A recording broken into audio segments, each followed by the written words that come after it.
what the WCC schedule did was also kind of solidify and finalize some of the schedules that we know were coming, the non-conference schedules that were coming. Washington State finalized their non-conference schedule, and now they have their full schedule was released this past week. And theirs is interesting, where I feel like it feels like a schedule that is almost kind of set up the way for a team that is going to try to be finding its way early on. It does, on paper, it definitely looks pretty soft. Not too many like really intense matchups in that early going. They'll be playing Portland State. They do play Bradley. They'll be hosting Idaho. They'll play Iowa on a neutral court, which I feel like that's one where they're going to get challenged a little bit more, but that's into their second week of the season, second full week of the season. David Riley will be making his return to Eastern Washington on November 21st, so that will be a fun matchup up in Spokane. And then once it gets to December, it really does. This schedule does get tougher. Not overly tough, but these are going to be solid opportunities for Washington State. At Nevada, you've got Boise State on a neutral. You're going to be hosting Missouri State, traveling to Seattle to take on Washington. Northern Iowa is in there on a neutral site. So a lot of solid matchups. I'm not going to say really good games on this schedule. And just seeing what we've seen from some of the other WCC schools and what they've been able to put together, this one seems it's okay. Now, I was thinking about where Washington State was a year ago, thinking about the NCAA tournament. I don't know if this schedule quite screams tournament quality non-conference. I mean, if they clean house and they take care of everybody on their schedule and maybe drop like one or two, if they go like 11-2 in this, then maybe like that actually might be good enough. If you also have a great conference slate and do well in WCC play. But just looking at this on the surface, it does seem a little on the kind of mid side of schedules. Obviously, it's not a soft schedule because Nevada is going to be good, Boise is going to be good, Washington is going to be a solid opponent, and again, a familiar opponent for Washington State. But at the same time, there's no one who like kind of like jumps out and kind of like grabs you and says like, yeah, this is like a really marquee game that you can point to for Washington State. So I think it plays well for the team that they're going to have coming into the year. It might be a little underwhelming as we start to think about it as a whole, but this is a schedule I think that's going to at least give them an opportunity to get on their feet, get a rhythm, and get going before they see those tougher games in December, especially with that first one, December 2nd at Nevada.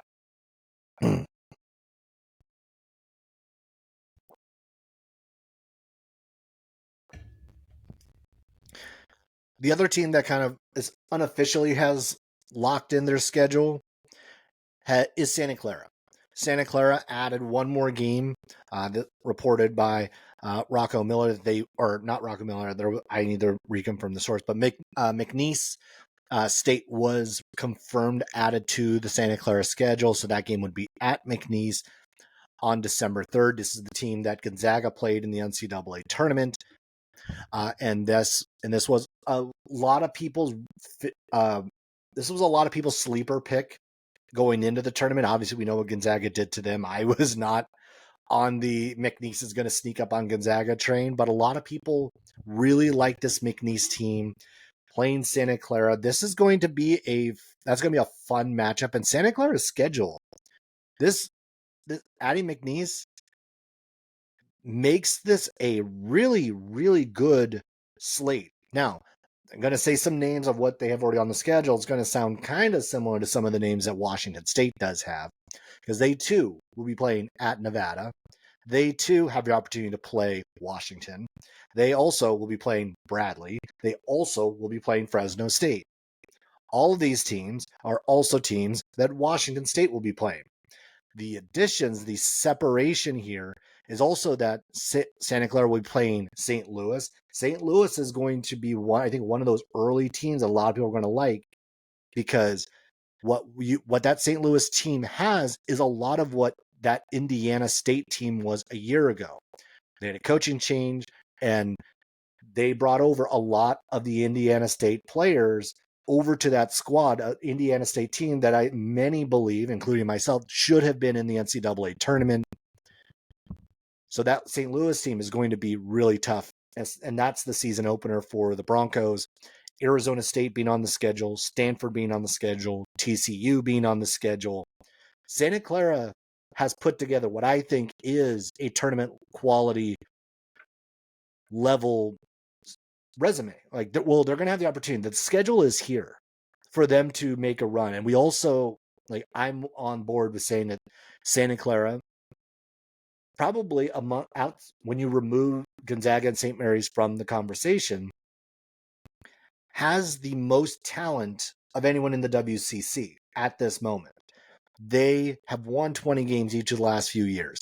They've been on that doorstep. They had Brandon Pajemski. They had Jalen Williams. Right now they bring back Adama Ball. You bring back Carlos Stewart. I really like what Santa Clara has done with their schedule. And I've already seen some Santa Clara folks actually chiming in on Twitter, just talking about how this might be the best schedule that they've seen in a very, very long time. And obviously the best schedule they've seen under head coach Herb Sendek. And I would absolutely agree. This is the type of schedule that sets you up for March. This is the one that gets the committee paying attention, because really what they've also done is that they've minimized the number of opportunities where there can be a slip. And a slip against a team you shouldn't lose to, because now you have a lot of teams that are going to be in the conversation, or at the very least top 100 teams, because short of St. Louis and Bradley, you're looking at teams that are playing in conferences that have multiple bids every year. So this is going to be a really challenging non-conference for Santa Clara.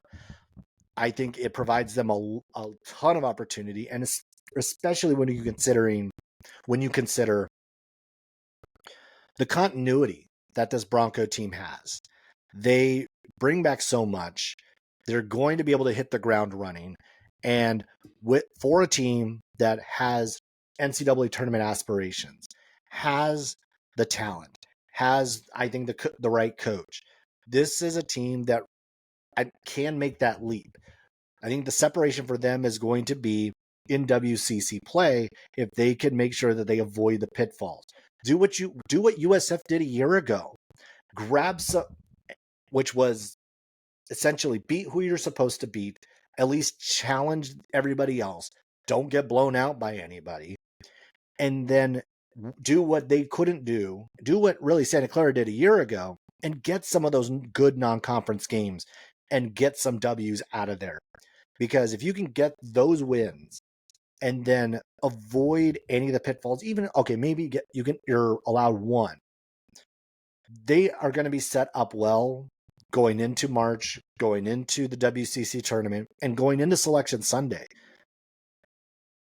I'm probably more confident now that this is Santa Clara's best opportunity, best chance to get back to the NCAA tournament, probably for the first time since Steve Nash was on campus.